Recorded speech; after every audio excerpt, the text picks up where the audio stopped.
Hello friends, this is Vishal again. We have been part of this so how to prepare ISSUES video lecture for the mains 19. So we have already talked about major the initial chapters, which include the salient features of Indian society, diversity of India, and now today we would be moving towards role of women and women organizations. So first of all, let's start today's class then. The role of women and women organization becomes one of the prominent features because UPSC's favorite area of asking question has always been women and gender related issues. If you look across previous year questions, you'd come across several number of questions which has been asked from women issues, child issue, which is quite related to women issue, as well as gender based problem. So a pretty interesting recommendation, as well as what we call initial introduction when it comes to role of women, would be talking about what economic survey has talked about when it comes to women in India. I must say here that economic survey is one of the indispensable source when it comes to preparation of not only economics but other issues as well. It covers widely most of the important issues that we could come across, and it is quite important given the reports and highlights, as well as not only mains answer writing, it could be utilized even in optional paper if you're having such similar optional, as well as prelims. So let's talk about two important things that economic survey has talked about when it comes to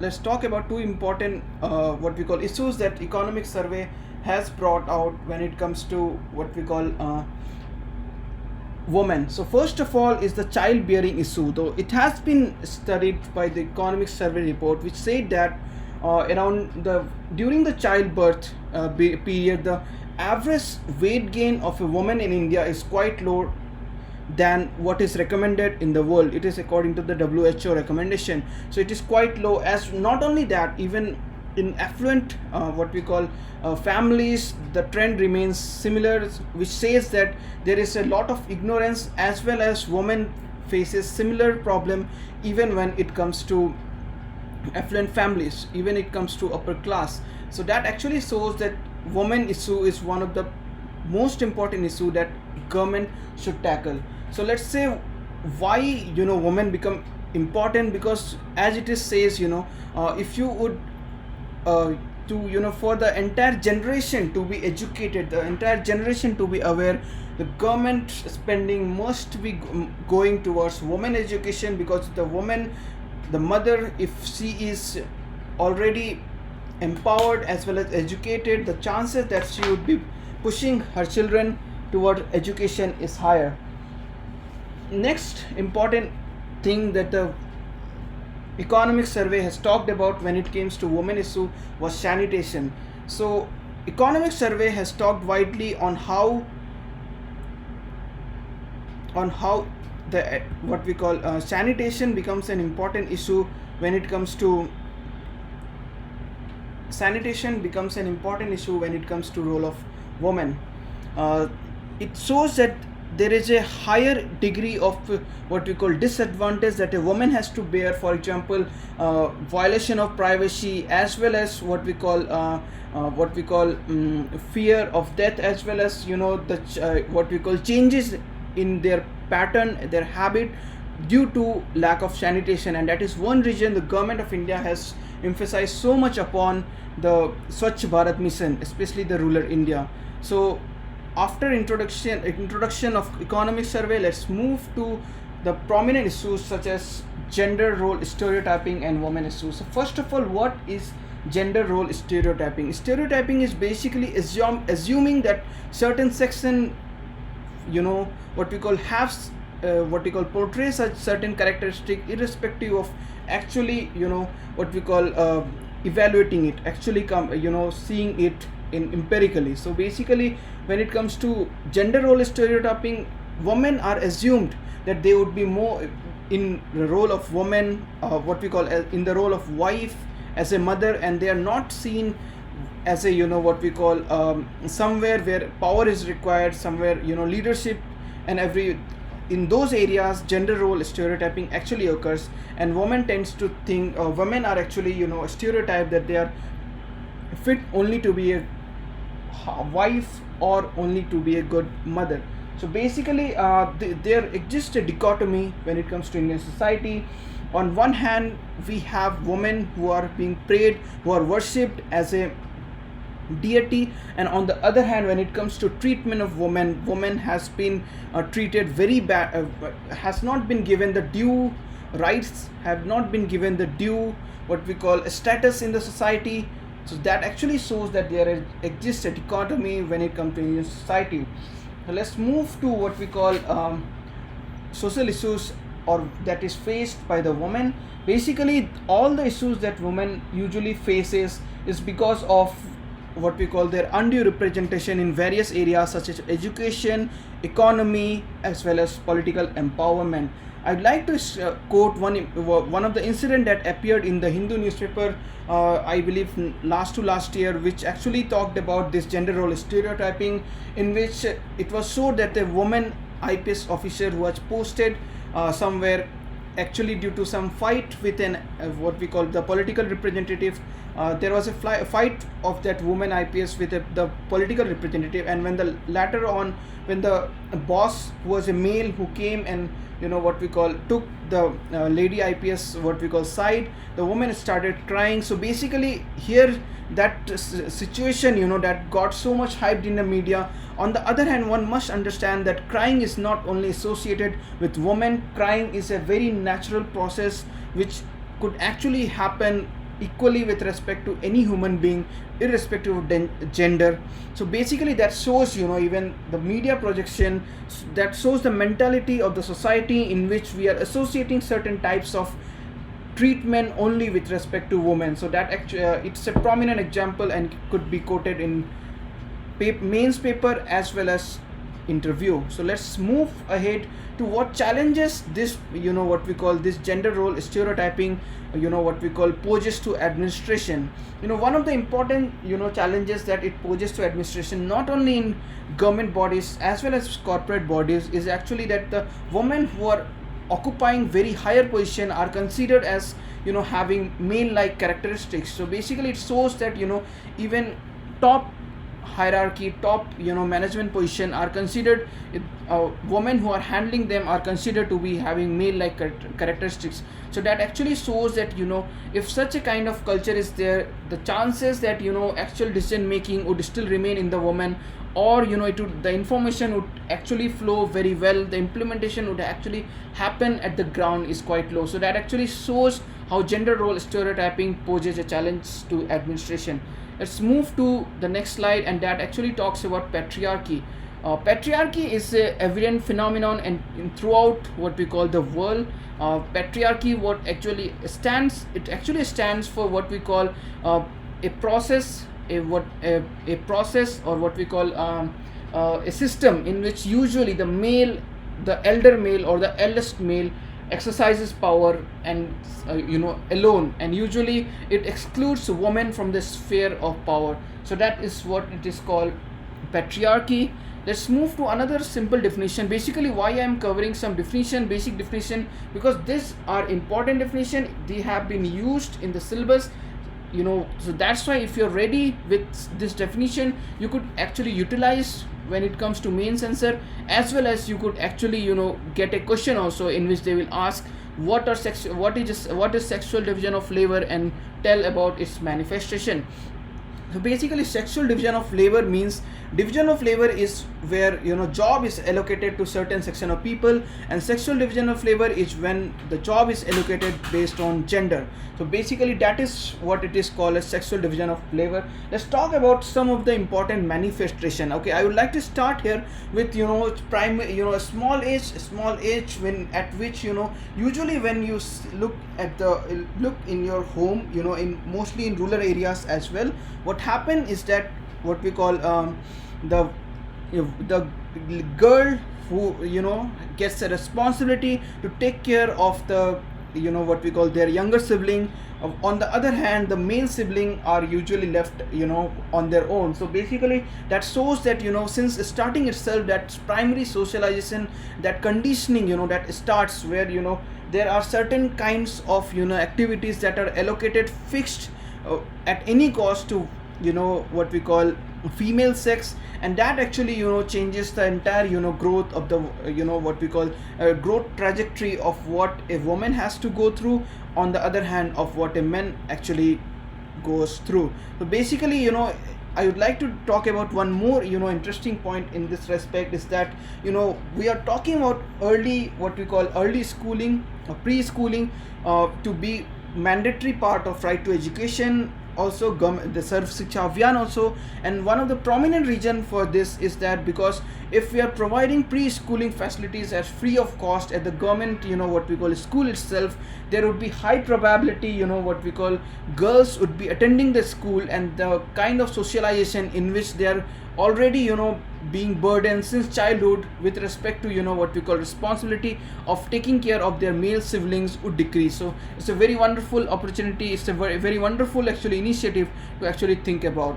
Let's move to other manifestation in which which I would like to just talk about very what we call in very in summary manner. It would include poverty. It is seen that when a woman headed household, it was actually such survey was actually done by Dr. Amar Sen, in which he pointed out that when women are women are what we call when women are what we call the woman, a single woman headed household tend to be in the cycle of poverty. For them it's more a vicious cycle because of the what we call the sexual division of labor, or the way woman has been treated in the society. For them it becomes more difficult to overcome this challenge of what we call the challenge of poverty, what we call overcome this challenge of poverty.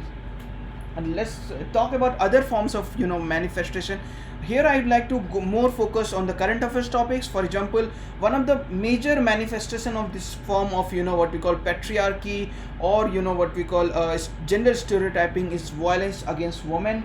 We could see, if you could remember, this time Nobel Prize of Peace Nobel Prize was given to a Syrian woman. She was involved in what we call saving her community women who were what we call trafficked, as well as they were actually has to what we call face problems such as what we call rape, mutilation, and so on. So that actually shows that it's a worldwide challenge, and it's not only what we call restricted to India. So if you want to actually have a grand overview, have a what we call broad overview of actually how does manifestation, or how this what we call patriarchy, stereotyping, or sexual division of labor actually manifest, you could actually refer to gender inequality index, which is what we call gender inequality index, which the report which comes up actually it's a request to the readers that I would like to know what we call which organization come up with this gender inequality index. Let me know in the comment section. Let's move to other forms of manifestation. Basically what happens is that here I would like to talk about what we call a patriarchy, in which if you have heard, there is a popular term in Indian society which is called sarpanchpati, in which all the women have got reservation in the third tier of governance, three tier of government. There tend to be high what we call constituency, or high what we call panchayats, in which women although have been given reservation, and they tend to be the candidate as well as the actual sarpanch. However, the control is executed by her husband. So that actually shows manifestation of sexual division of labor. So that with this idea we could actually think about that if you're trying to impose something which is quite new and the values tend to be different from the new system that has been imposed, the system is modified according to the values. So here basically the values is deeply entrenched. The patriarchy is deeply entrenched in Indian society, although the system seems to be very what we call convenient, or very what we call what we call a very what is very futuristic, and it's could even help people what we call better better the status of women in society. However, since the values still remain the same, we could be facing still the problem with the new system as well. So that actually is a challenge to the administration, which which happens due to patriarchy, social and sexual division of labor. Let's move to what we call other form. Let's move to the next slide, and it actually I would like to talk about in the broad perspective that how various kinds of entitlement is granted in Indian society based on gender status. So basically, let's talk about the various kind of entitlements. The first is the household. Household, usually if you could look, then the most of the power when it comes to ownership as well of house, it is usually exercised by the male member of the society.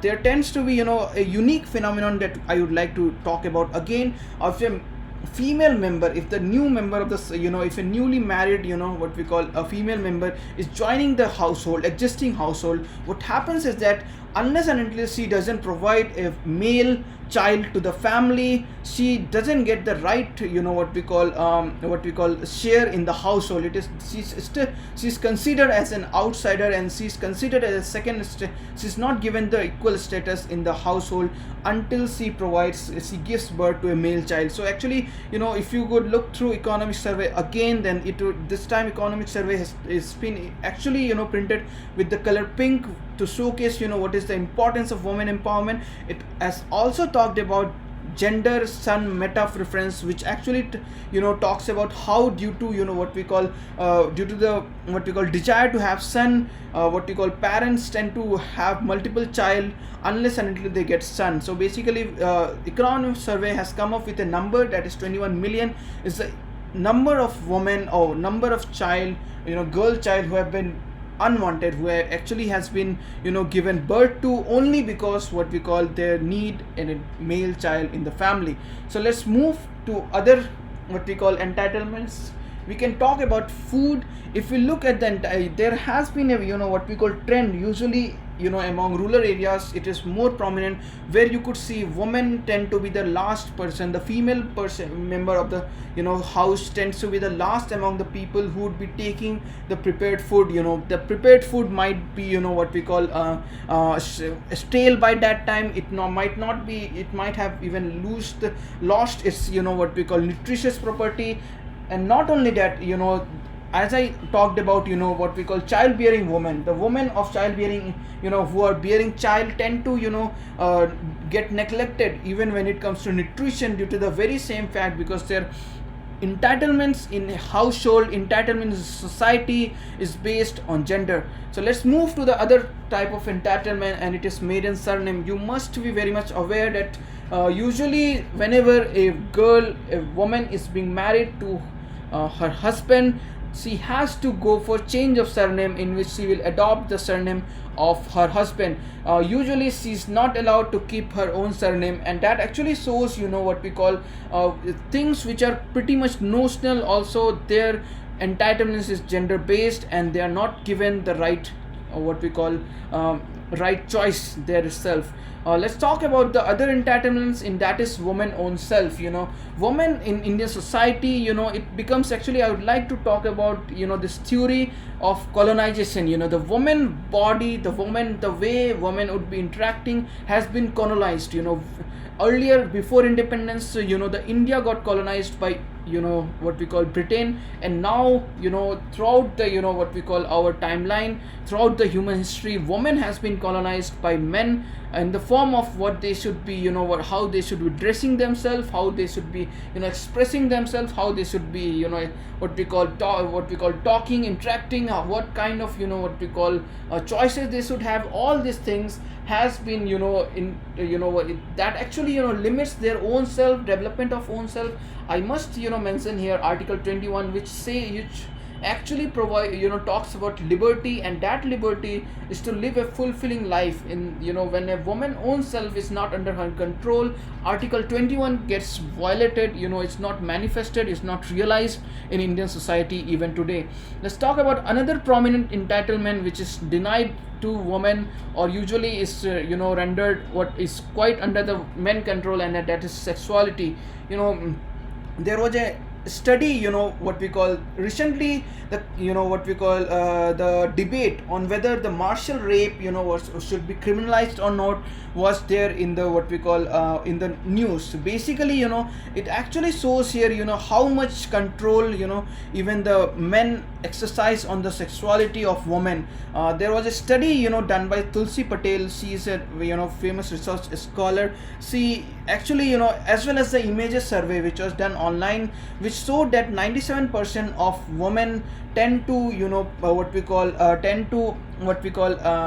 bend, they tend to give away to their husband demands when it comes to sexuality. And the images survey showed that around 97% of men have during their wedded period had either have undertaken what is called as martial rape. So coming next, that is power. As I talked about, position of power, India being a democracy, what we call political representatives becomes the one who have the power to take decision. In that respect, I have already talked about how Sarpanch Pati phenomenon exists in India.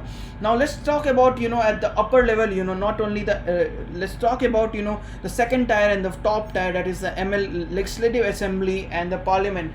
This year it has been a good news that we had 78 MP out of the total MPs who have been elected to the Parliament.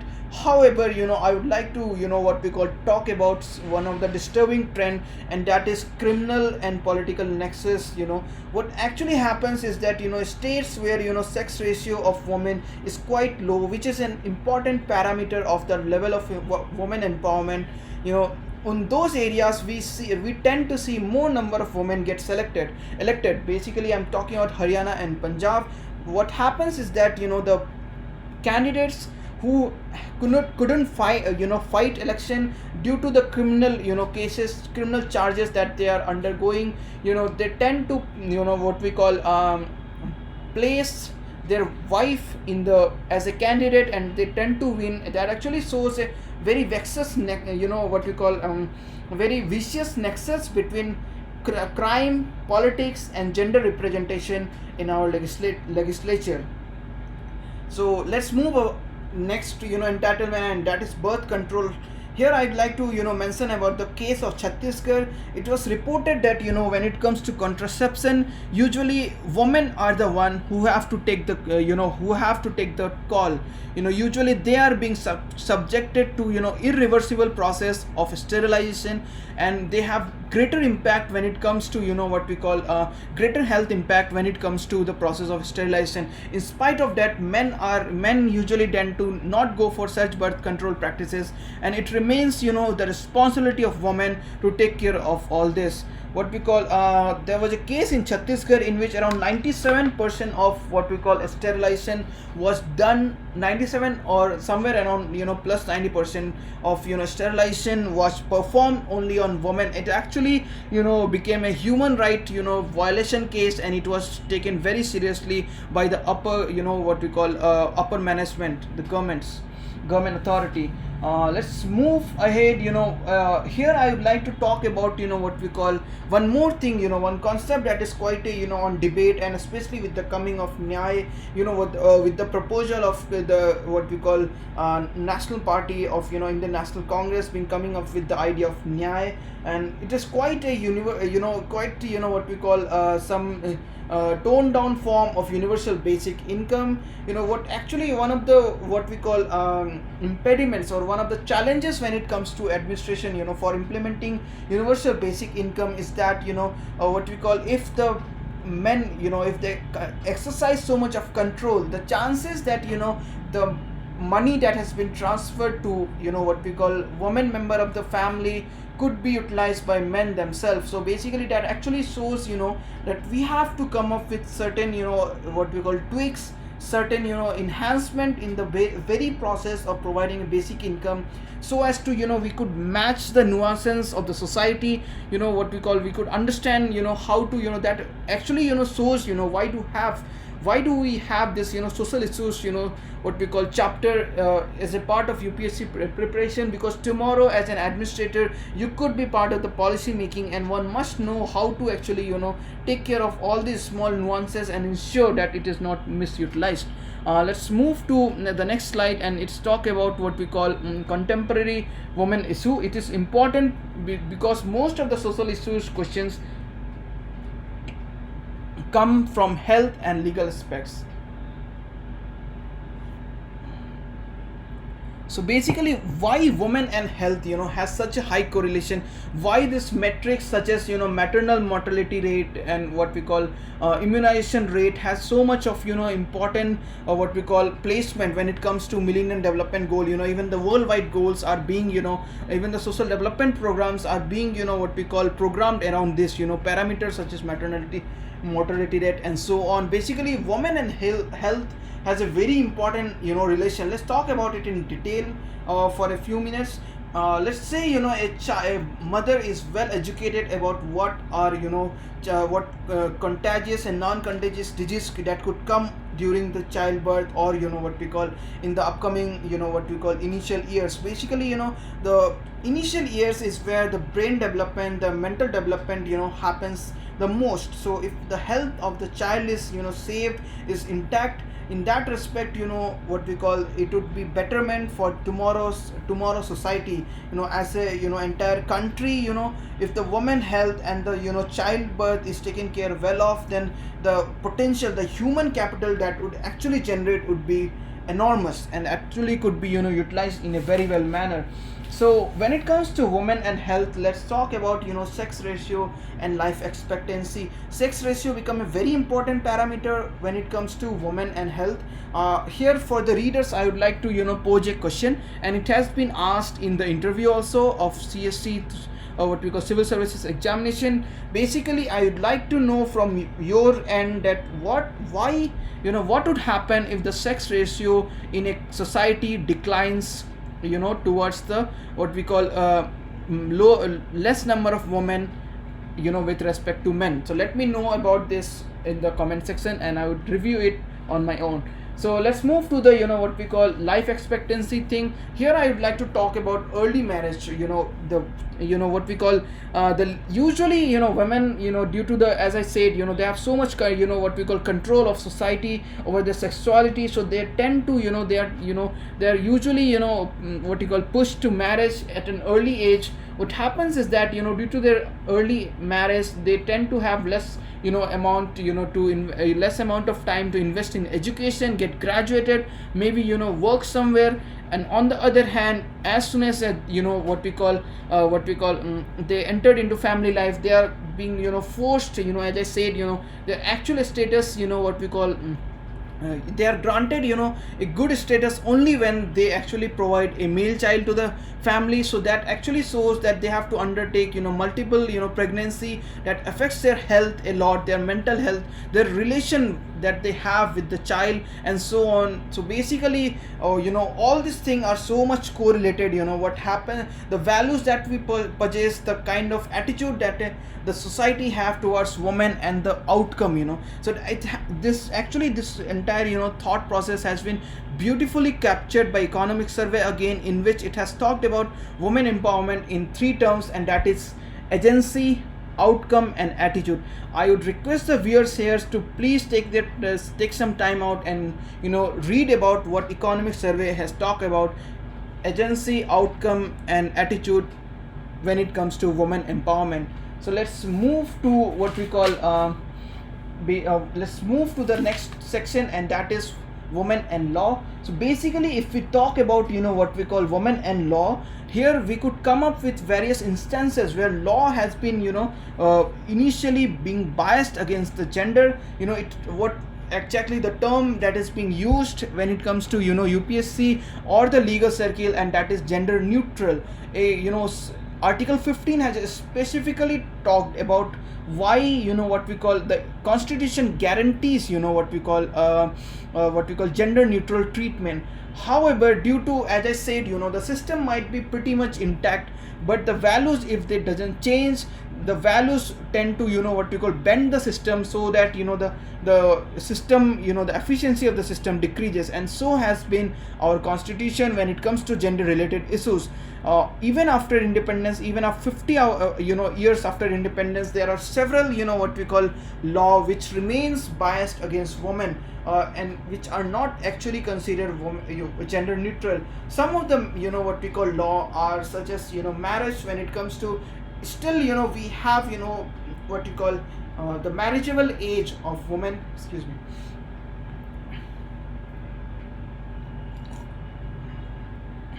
the marriageable age for that is set for women is 18. On the other hand, the male member are, the marriageable age for them is 21 years. That actually shows a distinction. Interestingly, what we call, the Law Commission of India has recommended that, the law should be, what we call, changed, and both for male and female, the marriageable age should be kept 21. So that actually shows that with time there is bound to be, changes toward realizing our constitutional ideals. Let's move to next, and that is what we call, dowry system. The Dowry Prohibition Act was passed in 1961. Interestingly, there was a UN report which showed that in spite of around 10 years of passing the law, only 7% of women knew that there existed a law which is against, which, what we call, which prevents them, which protects them when it comes to dowry harassment. So was the case of sexual harassment as well. Up to 1990s, unless the Vishaka guidelines came, there existed no single law which protected women from sexual harassment at workplace. Although women has been part of the labor force since independence and before independence as well, the law, that, evolution of law so as to curb the malpractices, so as to curb the sexual harassment at the workplace, has been non-existent. Even the Sexual Harassment at Workplace Act was actually being brought by the Parliament in the year of 2013. So I would be talking about what we call sexual harassment in details in the question answer section, which I have kept at the end of the lecture. Let's move to what we call divorce. Divorce actually has been an important, what we call, recent happenings, what we call recent, popular things that have been in popular debate because of the, what we call, law passing, and actually the triple talaq judgment that was given by Supreme Court. So here, one question to the viewers, I would request them to, talk about the pro and con of the triple talaq law, that has a bill that has been that was proposed by the previous government. I'd like to know your opinion on the bill. Let's move to other laws which include property and inheritance. You must be aware that the property and inheritance are kind of entitlements, and until the Hindu Succession Act and Hindu Marriage Act were not amended, women were not provided equal rights when it comes to immovable property of their father. So basically, what happens is that when a woman leaves her home after marriage, she actually loses all the control over the asset when it comes to her father. So in that way, the vulnerability of women increases. That's why divorce become pretty much a very high risk and exercise to undertake. So all this thing, if you could connect, I hope you are able to understand that how things, one what we call, one kind of treatment of women is quite related with another kind of treatment of women, and both the places women are not being treated at par with men. Let's talk about what we call the Maternity Benefit Act, which was a recent act being amended, in which 26 weeks of maternity leave, paid maternity leave, was provided to women. Interestingly, the prelims also asked a question with respect to Maternity Benefit Act. Here I would like to talk about how again it does, even though the law, the system is quite what we call futuristic, if the values doesn't change, we tend to have the repercussion, the actual realizing of, what we call true nature and spirit, in whatever is what we call written, and what we call whatever is written, and realizing it in spirit becomes difficult thing. Let's talk about the Maternity Benefit Act in this perspective. Basically, one of the disadvantages that the Maternity Benefit Act has is that it does not provide simultaneously a paternity benefit, a paternity benefit, what we call law for the paternity, what we call leave paid. What happens in that scenario is that the companies who are hiring would bias against women employee, because they know that they would be out of the workforce and still we have to pay. So basically, if the law is not gender neutral, it is bound to be at this, bound to provide disadvantage to that section, as for sure. Let's move to one of the next important very topic, and that is what we call crime against women. Crime against women, if you could recall the famous Nirbhaya incident that happened in Delhi, it actually what we call shook the entire country. So that is one of the most cruel manifestation of crime against women. But here I would like to talk about at various levels what kind of crimes actually happens against women. Some of the what we call crimes that actually occurs, which I could name, are sati. Sati has been again in recent debate, in which certain section of people were saying that only to impose Christianity, or showcase the superiority of Christianity, certain section of people have what we call rebelled against sati. On the other hand, we must respect and we must realize that Raja Ram Mohan Roy has done a wonderful work when it comes to his crusade against sati, because sati has been one of the most heinous crime that was being what we call committed against women in India. So the people who actually undergo such a ritual could actually understand to what extent such a crime is so heinous in nature. Let's talk about another form of crime, and that is violence against women. Basically, violence against women could range from violence at workplace, violence at even home. The very idea of having a home is that it tend to be very much what we call comfortable. It tends to provide you protection. It is a basic what we call idea when we think about home. However, given the lower status, given the denial of rights to the women tend to face problem even when it comes to homely location. That's why the act called as Domestic Violence Act was brought by the Indian Parliament. It has been to a degree successful, and now the Honorable Supreme Court has tried to bring gender neutrality in that act as well, by providing equal opportunity for women and men to file what we call cases when it comes to domestic violence against women. So basically, what we call as I said, as the time we are moving towards our what we call goals that was being envisaged by the Constitution father. So let's move to another form of crime, and that actually happen against women, and that is sex determination test. It is legally prohibited by law, and it's a very strict law. However, still given the what we call the famous what we call the crooks, or given the low cost cost of the machine and everything, basically sex determination still is popular in various states. There was a report, again I would like to cite, and which once readers could actually know for what we call information purpose, is that one of the region this time Beti Bachao Beti Padhao what we call program was very successfully executed in Haryana, was due to the what we call cooperation between the state of Haryana and the adjoining states, in which due to the what happened is that there was a crackdown by police against this what we call people who against this labs who used to perform the sex determination test. However, when there was no cooperation, this test labs used to move to the border areas of the other state. Here the cooperation of state police between the state of Haryana as well as other adjoining states have been one of the reason for the success that we found in the Beti Bachao Beti Padhao program. Here I would like to request the viewers that tell me, what we call, what is the main objective of Beti Bachao Beti Padhao, what we call scheme, in the comment section. Thank you. So let's move to the other form of what we call crime against women, and that is indecent representation of women. Basically, there exists a law which prohibits. However, due to the ambiguity that exists when it comes to what we call interpretation of which representation is indecent or not, that this kind of what we call treatments tend to perpetuate.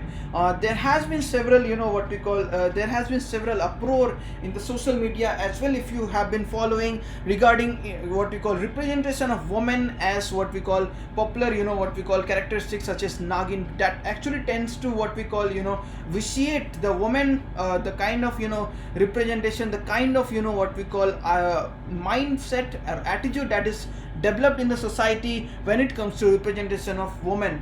So that is something that we could talk about. So when it comes to crime against women, it's not only the law that we have to actually think about, the implementation of the law actually becomes also a challenge, and that is something that you could note in the challenge of administration when it comes to crime against women.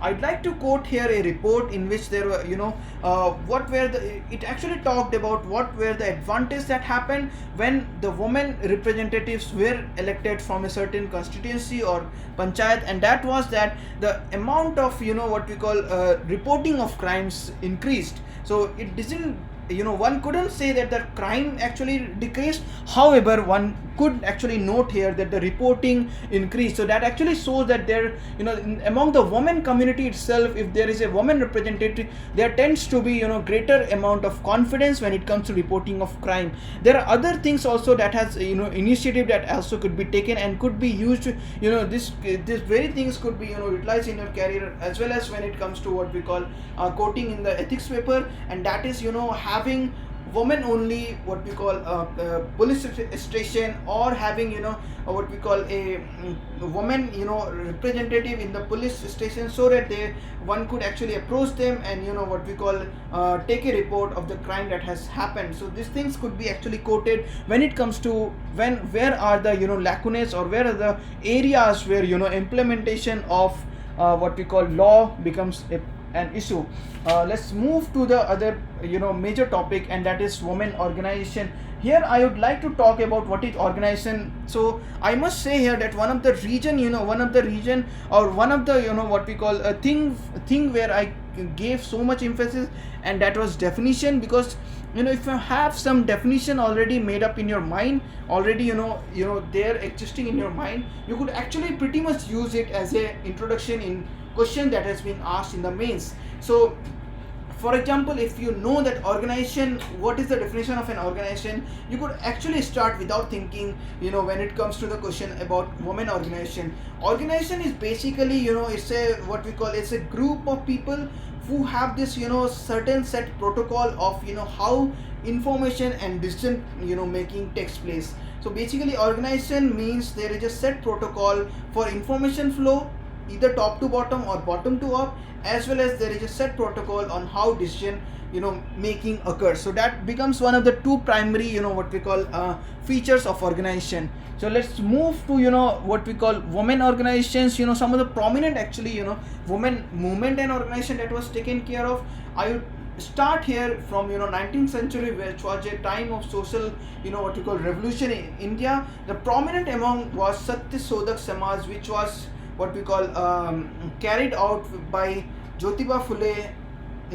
So basically the Satya Sodak Samaj has been very popular in terms of spreading education among women at that time, as well as giving what we call relief, giving refuge to women who have who are divorced, or who have been facing certain problem because of the caste connotation attached to them.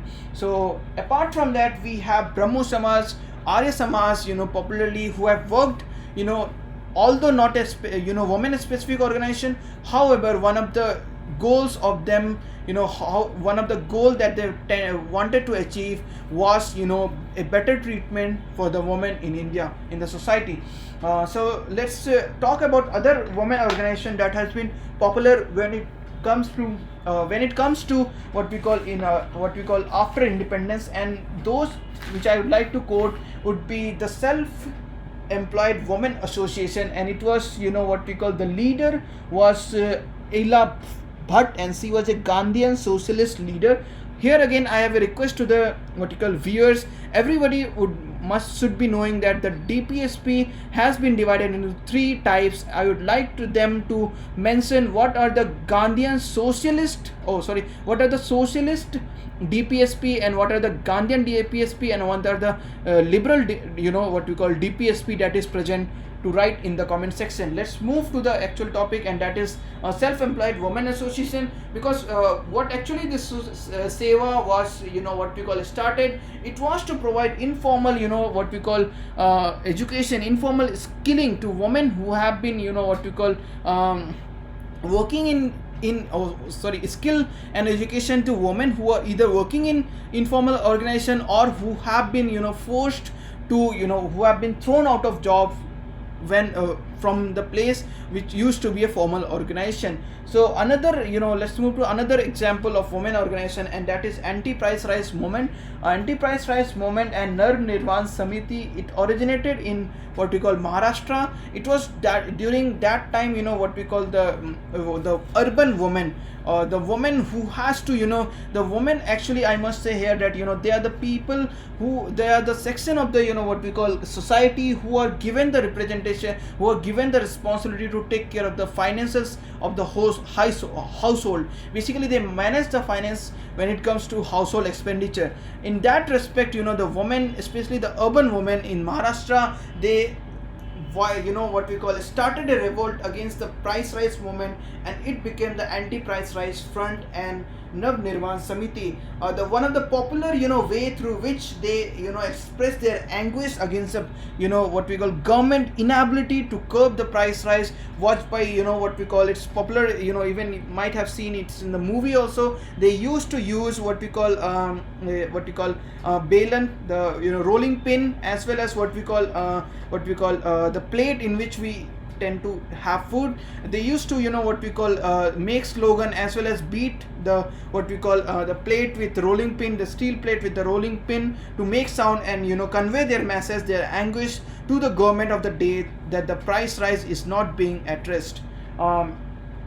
Here I would like to take a pause and talk about one of the popular interview question, and that is usually that is asked by members, and that is, are you a feminist? So here this is what something this is what online this is what in line of which I prepared my answer, and that was see, we as a people we have been what we call not only a graduate, we have been preparing for this civil services, and as a result of which we have come we have become more generally aware of one of the problem, the what we call the circumstances, the what we call the crime, and what we call the ill treatment that the women have been facing since time immemorial. So basically a feminist stands for equal rights of men and women.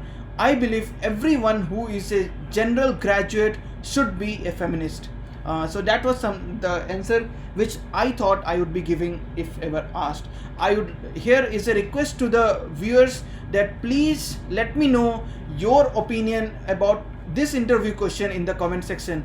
Let's talk about let's move to the end of the discussion of this chapter, and that is what we call the achievements. It's as I said with time there has been evolution, not only in law, the government initiative as well. What the government has understood that especially when it comes to reaping the demographic dividend and so on, increasing the literacy, the social parameter of the society, it is very important that we have to focus on women and gender related issues. Even when it comes to implementation of the law, one of the one of the problem that we have been facing is due to what we call what we call gender bias that exists in the society. So basically, prominent achievements which I would like to personally talk about is the Janani Suraksha Yojana, which actually provides certain cash benefits when you go for what institutionalized delivery. It's actually the 10-year survey of Janani Suraksha Yojana came up, and one of the prominent thing that actually it noted, and it was that even among minority women there has been increase, minority women as well as low income women, there has been an increase of the number of institutional delivery. That actually shows that Janani Suraksha Yojana has been quite successful when it comes to alleviation of problem that the woman is facing. Apart from that, if you you could come up with several other achievements, and I would like to know in the comment section. It's a request to the viewers. Still there is a long march to go. Actually, I must say, achievements, we are still in the process. If we could know, if people are aware, there are sustainable development goals, which which has gender specific what we call goals that has been set. And if we look at the performance, not only in India, there are other countries as well. We are quite lagging when it comes to the sustainable development goals, especially gender related goals. So here I would like to note make a mention of the report of the World Economic Forum, which is a think tank, global think tank, which actually talks about that nearly 200 plus years, more than 200 years would be required to plug the gender gap. The gender gap which World Economic Forum is talking about ranges from gap in employment, in education, and in political representation, as well as health. Here again, what we call, I have a request to the what we call the viewers, that please what we call write in the comment section about the gender gap report that comes out, and what are the what we call pillars on which this report is being created. Let's move to the final section, and as I said, we might study a lot, we might go refer to multiple sources. Ultimately, mains is about handling answers. If you are able to compose a really good answer in 250 words and 8 minutes, I believe your entire preparation would be very successful, and you would certainly make it to the list. So let's move, and that's why I put so much emphasis at discussing questions daily. Again, as I told earlier also, it's a request to the viewers that please paste your answer in the comment section, so that I'm able to see that how well you are able to understand the kind of what we call instruction I'm giving when it comes to writing a good answer in mains. Again, as I talked in the first lecture itself, one of the pro tip is writing introduction and conclusion at the same time, at least thinking about it at the same time. Let's talk about the question of today, and that is, discuss the important reasons behind sexual harassment at workplace. What are the measures required to handle this challenge? I must say here that not only in the first paper, that is society social issue GS1, this is also an important topic when it comes to GS4. So basically, this question is important from ethics perspective as well, along with GS1 social issues. Let's discuss the answer very soon.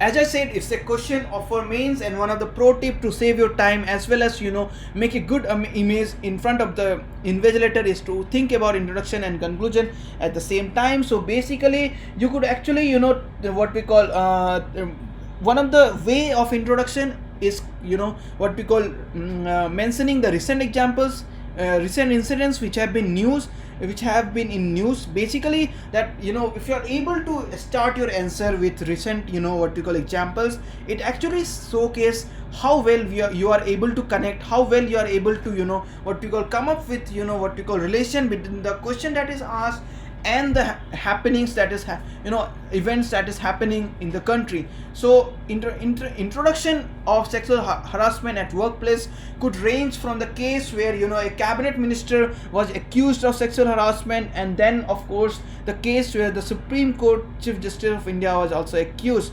Later, both these cases were resolved. However, it actually shows that the tendency or the notion of sexual harassment actually exists in higher echelons as well. Here also I would like to talk about the what we call areas where we actually which are not being even captured. I would like to talk about the sexual harassment that actually occurs in informal sectors such as brick making or construction, where a large number of women employees are actually employed. However, they have no recourse, they have no idea of a law existing which tends to actually protect them from sexual harassment. Moving to the question again, once the introduction is done, I believe the conclusion at the same time, since it is based on recent examples, I believe a summary of recent initiative that the government has taken could be a good conclusion which could actually complete the idea of having introduction and conclusion in a synchronized manner. So let's talk about the body in which you would be giving the important regions of sexual harassment at workplace. And here I would like to quote a report by The Economist. The Economist is a popular magazine which is being published from UK. So basically it talk about 3 main regions for sexual harassment at workplace, and it is power, impunity, and silence. Power, basically these 3 which I say power, which I actually call as SIP, is power, impunity, and silence. To describe in detail, I should say that when sexual harassment at workplace happens, it usually occurs when people who are placed at power, people who are placed at powerful position, tend to misuse that power. The second problem is impunity, in which you let things happen, in which you could have reported, you have you witnessed a case of sexual harassment happening around you, however you tend to sleep on it, and that is second reason why such cases occurs. Third is silence, in which person who have been subjected to such a sexual harassment tend not to come up in the public, tend not to report it to the crime investigation agency, and that actually perpetuates this very problem, this very heinous crime of sexual harassment. The implications are many, in which the labor participation force or rate of female labor force participation rate decreases, and that actually affects the economy. Not only economy, if we think it from ethical and moral grounds, we as an individual, as a human being, must be able to provide a very homely atmosphere for the very other human being to realize her potential. If such a thing is not being provided in the workplace, I believe it's not worthy to be called as human workplace. Let's move to the other other part of the question, and that is what measures are required to handle this challenge. I believe here you could actually come up with innovative measures as well, which I request users, the viewers, to write in the comment section. One of the pro tip which I discussed in the first lecture, and that was whenever there is a question regarding social issues, please try to have a technological solution to it. So we could come up actually with certain number of technological solution, such as installing CCTV so that it deters the individual who would be going for it, or having a network, having a very easy complaint anonymous way of complaining, or a very easy way online complaint manner, in which a person who is facing such problem could actually report. In that way it could be a very wonderful step. When it comes to here I would like to talk about the law itself. Okay, the law actually says that the law is not very much clear about the sexual harassment at workplace prevention. The law, which has been the 2013 law, is not very much clear about with respect to the punishment. Many a time what happens is that the managerial desk, they tend to transfer the person what we call who has complained, the two parties who are party of this case usually get transferred to different location, and in that way the case is resolved. However, in my personal opinion, it actually doesn't deters, and it actually fails the very aim of having a criminal law which aims to curb the sexual harassment. That is one of my personal opinion. As I said, the measures that is required to handle this challenge, I request the viewers to write that in the comment section. Apart from that, yes, of course, you could actually talk about what the constitution has talked about, article 21 and everything, what the law actually talks about, such as the Vishaka guidelines given by the Honorable Supreme Court and Sexual Harassment and Workplace Prevention 2013 Act. And then yes, of course, the SEBI, the corporate body, what we call the regulator, market regulator, has actually come up with certain guidelines for